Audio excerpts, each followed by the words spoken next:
Hello, everyone, and welcome to another installment of Aaron's Book Club. I'm going to sneeze. Excuse me. I have another book review to do today.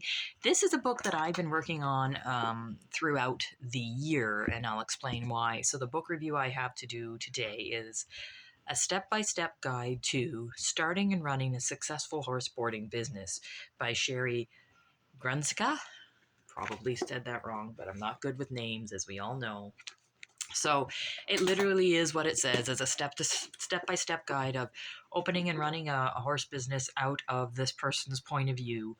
And again, it's one that I was reading throughout the year because what I like to do is I like to read a book and then do a chapter of, say, like a textbook or a dry book or something like that to refresh my palate before I enter into another book. And it does two things. It kind of resets me for another book, and it helps me get through more of the drier textbook type books instead of having to read them from cover to cover.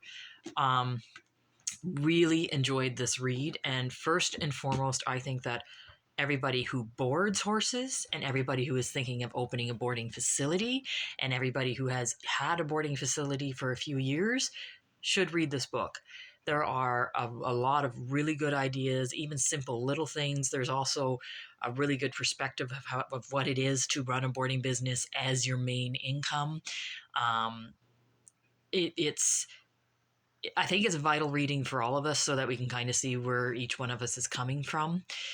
That being said, it's really discouraging because the amount of money that you're going to need to charge and board to cover your costs makes boarding kind of like having horses is going to be back to the thing that only rich folk can have, because in order to board and make money makes it almost cost prohibitive in today's day and age. Like where I board my horse, the cost is more expensive by about $200-300 than when it was when I first started in 2011.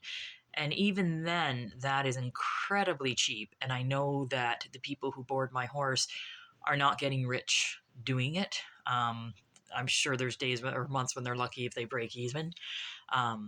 But they do a good job. They care about their horse, and I know that my horse's best interests are going to be taken care of. So I will pay the extra money if I have it, and I do have it. So that's what we do.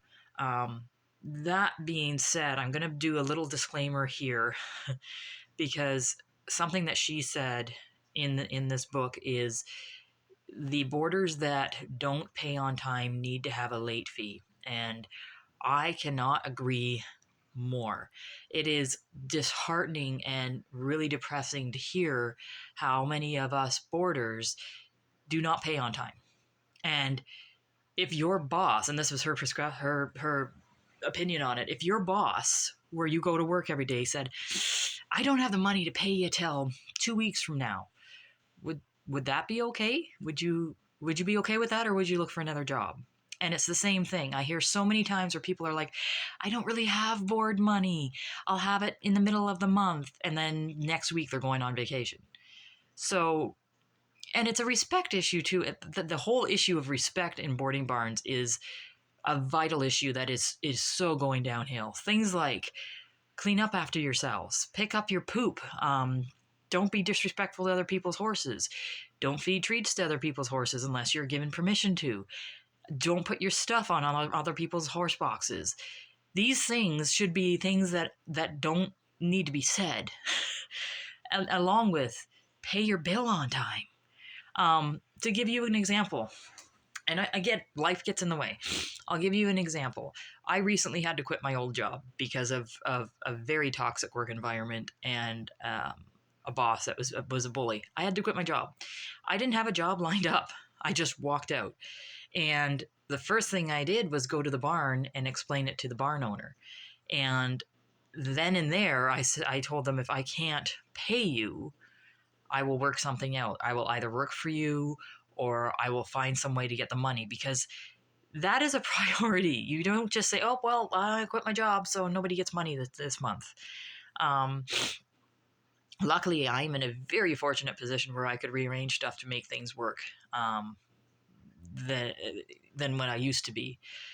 But yeah, the disrespect in horse boarding barns It's a button for me that just gets me angry. And it's mentioned in this book. It's mentioned a lot better than what I would say. But other than that, like the little intricacies, like I don't think people understand the work it takes to run a boarding facility and the cost it takes to run a boarding facility, and it's just taken for granted.